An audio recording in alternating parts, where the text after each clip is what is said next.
Aloha. Hey there, so I'm constantly looking for ways to always include my daughter in everything that I do.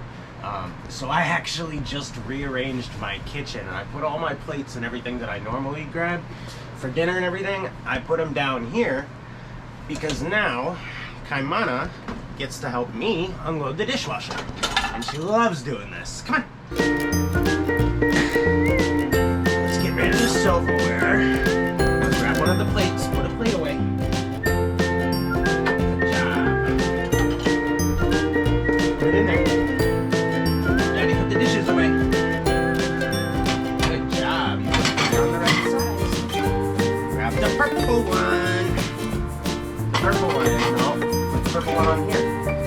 Those with your kids' plates. Good job. Put it in. Come on. There you go. Alright, grab the plates. This is heavy.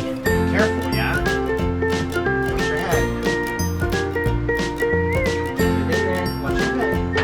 Good job. Daddy's a little helper. Want the next one? So, I know it seems weird to put your kitchen, or put your plates and everything down below, but if you want to incorporate your kids, they actually love the activity.